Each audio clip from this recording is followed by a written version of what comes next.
This rhapsody of realities. आज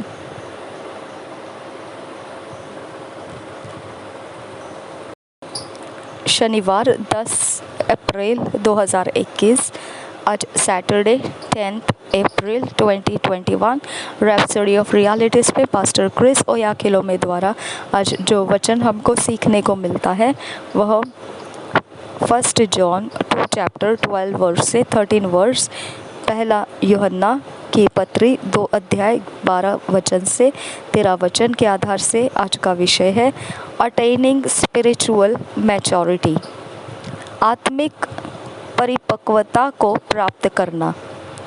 attaining spiritual maturity, आत्मिक परिपक्वता को प्राप्त करना। हम वचन के आधार से इसे समझेंगे। 1 John 2 chapter 12 to 13 verse. I write unto you, little children, because your sins are forgiven you for his name's sake. I write unto you, fathers, because ye have known him that is from the beginning. I write unto you, young men, because ye have overcome the wicked one. और एक बार पढ़ेंगे। I write unto you, little children, because your sins are forgiven you for his name's sake. I write unto you, fathers, because ye have known him that is from the beginning. I write unto you, young men, because ye have overcome the wicked one. यही वचन हम हिंदी में पढ़ेंगे। पहला यूहन्ना की पत्री 2 अध्याय 12 और 13 वचन। हे बालकों, मैं तुम्हें इसलिए लिखता हूँ कि उसके नाम से तुम्हारे पाप क्षमा हुए हैं।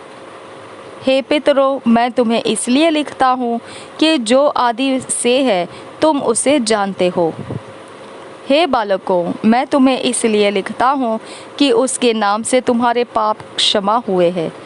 हे पितरों, मैं तुम्हें इसलिए लिखता हूँ कि जो आदि से है तुम उसे जानते हो।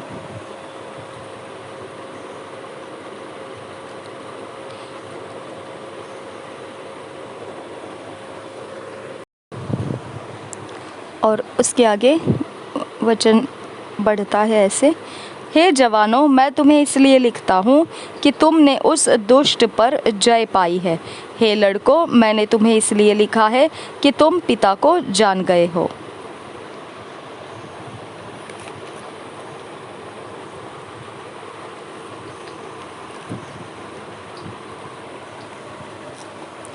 और एक बार पढ़ेंगे। पहला यूहन्ना 2 अध्याय 12 से 13 वचन।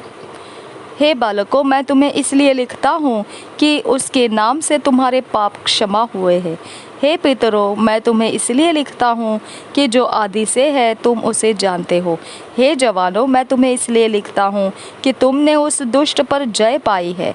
हे लड़कों, मैंने तुम्हें इसलिए लिखा है कि तुम पिता को जान गए हो।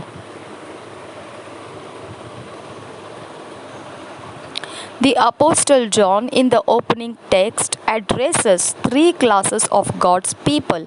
First, the little children, then the young men, and finally the fathers.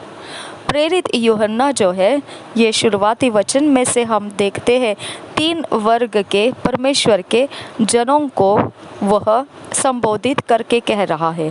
सबसे पहले वह बालकों के लिए कह रहा है और फिर जवानों के लिए कह रहा है और आखिरी में पिताओं के लिए कह रहा है। Fathers in this context is not referring to a male parent but to those who have attained spiritual maturity in Christ, those who have raised others and have been in the Lord long enough to have the experience of God through the Word. पिता यहाँ पर जो लिखा हुआ ऐसा शब्द है, यह शब्द उन लोगों के लिए संबोधित नहीं किया गया है जो पुरुष अर्थी अपने परिवार के वो माता पिताओं में से पिता है, उनके लिए यह नहीं कहा गया है, परंतु उनके लिए कहा गया है जिन्होंने आत्मिक परिपक्वता को प्राप्त कर लिया है मसीह के अंदर, जिन्होंने दूसरों को बढ़ाया है ऊंचा किया है और वह खुद बहुत लंबे समय से प्रभु में अनुभव करते हुए परमेश्वर के वचन के द्वारा चलते हुए आए हैं। It refers to those who have come to spiritual manhood. यह इस प्रकार से संबोधित किया जाता है जो लोग परिपक्वता के जो पुरुषार्थी प्रकार से होता है मनुष्य का परिपक्वता, उस तरह का परिपक्वता उन लोगों ने प्राप्त किया है आत्मिक जगत में, आत्मिक परिपक्वता में। आत्मिक पिता समान वह मनुष्यता के अंदर परिपक्व हुए हैं, उनके लिए यह पिता कहा गया है। In them the word of the Lord is fulfilled, उनके अंदर प्रभु का वचन पूरा हुआ है। Through the Holy Spirit, these ones are able to understand and interpret the mind of God on wide variety of issues and establish His righteousness. पवित्र आत्मा के द्वारा यही वो जन है जिनके द्वारा जो अभी समझ सकते हैं, उनके पास ये काबिलियत कुव्वत आ चुकी है समझने की, और परमेश्वर के मन को वह समझा सकते हैं एक बड़े पैमाने पर अलग अलग कारणों को, और फिर उसके धार्मिकता को भी वह स्थापित कर सकते हैं। ऐसी काबिलियत उन जनों में आई हुई है। Attaining to this level of spiritual maturity is simply by giving yourself to the scriptures in study and meditation, knowing God's word and living by it every day. इस प्रकार की क्षमता जो है, इस प्रकार का जो स्थान है परिपक्वता, आत्मिक परिपक्वता प्राप्त करना, यह केवल आसानी से कहा जाए तो एक प्रकार से अपने आप को दिए जाना होना चाहिए। वचनों को दे देना है, हमने अपने आप को दे देना है वचनों के लिए, कि हम वचनों का अभ्यास करें और मनन करें और परमेश्वर के वचन की जानकारियों में बढ़े और उसके वचन के अनुसार रोज के ज़िंदगी में हम जीते रहें। In 2 Timothy 2 chapter 15 verse Amplified Classic Editions, Paul admonished, "Study and be eager and do your utmost to present yourself to God approved, tested by trial, a workman who has no cause to be ashamed, correctly analyzing and accurately dividing, rightly handling and skillfully teaching the word of truth." दूसरे तिमोथियोस की पत्री 2 अध्याय 15 वचन के जो English में पढ़ा वह विस्तारित बाइबल में से पढ़ा, और इस वचन को हम हिंदी में BSI बाइबल में पढ़ेंगे तो उसमें पौलुस आग्रह से कह रहा है। हम उस वचन को पढ़कर देखेंगे पौलुस क्या आग्रह से कह रहा है। दूसरा तिमोथी उसका 15 वचन,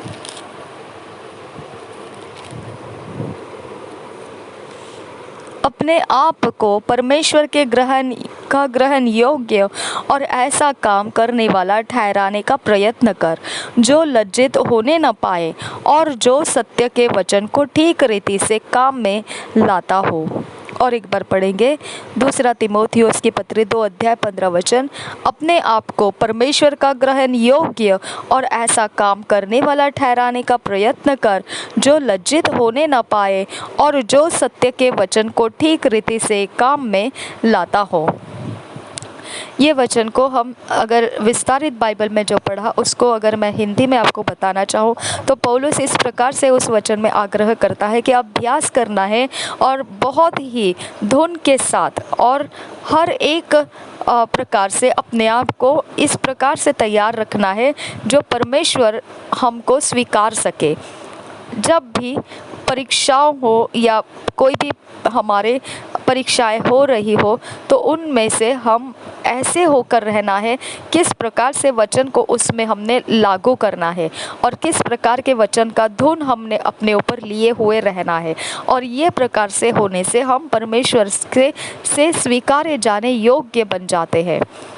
और फिर हम इस प्रकार से काम करते हैं कि जो कभी हमें शर्मिंदा नहीं होने देगा, और बिल्कुल सही तरह से हम वचन की जांच पड़ताल करते हैं और ठीक तरह से वचन को तोड़ते हैं और फिर सही तरह से उसको हम उपयोग में लाते हैं और बहुत ही उत्कृष्ट तरीके से हम उसका सिखाने का भी काम पूरा करते हैं। वचन को जो परमेश्वर की सच्चाई है उसको हम इस प्रकार से लिए हुए चलते हैं। तो हमने ऐसा होना चाहिए, ऐसा पौलुस आग्रह करता है। Also Jesus said in John 5:39 search the scriptures. और फिर यूहन्ना के 5 अध्याय के 39 वचन में भी यीशु मसीह ने भी ऐसा ही कहा है। 5 अध्याय यूहन्ना का सुसमाचार 5 अध्याय उसका 39 वचन।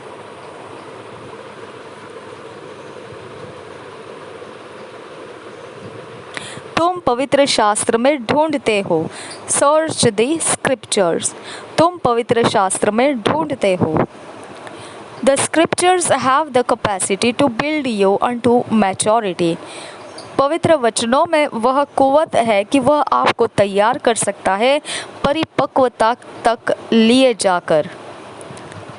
And now, brethren, I commend you to God and to the word of His grace, which is able to build you up and to give you an inheritance among all them which are sanctified. Acts 20 chapter 32। और फिर प्रेरितों के काम उसके 20 अध्याय के 32 वचन में इस प्रकार से कहा है,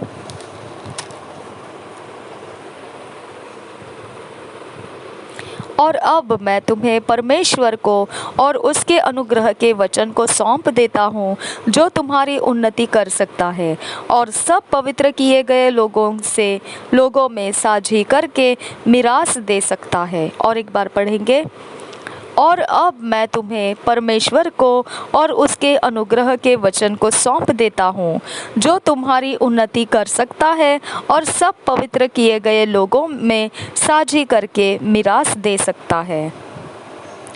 The word is your life, therefore yield yourself to the word to build and nourish you। फिर आपका जीवन जो है वचन ही से है, तो इसके लिए आप वचन के ही हाथों में अपने आप को सौंप दीजिए बनने के लिए और फिर आपकी पालन पोषण होने के लिए। The Bible says, as newborn babes desire the sincere milk of the word that ye may grow thereby।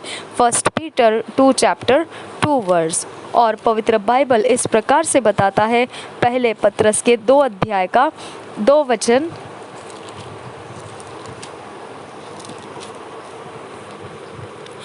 नए जन्मे हुए बच्चों के समान निर्मल आत्मिक दूध की लालसा करो ताकि उसके द्वारा उद्धार पाने के लिए बढ़ते जाओ।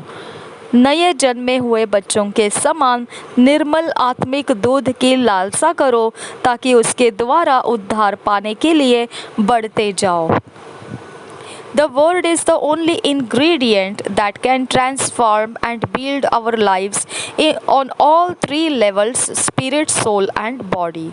पवित्र परमेश्वर के वचन एकमात्र ऐसी एक वस्तु है जो हमको परिवर्तित कर सकता है और हमारे जीवन को, आपके जीवन को वो बना सकता है 3 स्तरों के ऊपर, आत्मा, प्राण और शरीर के स्तरों के ऊपर।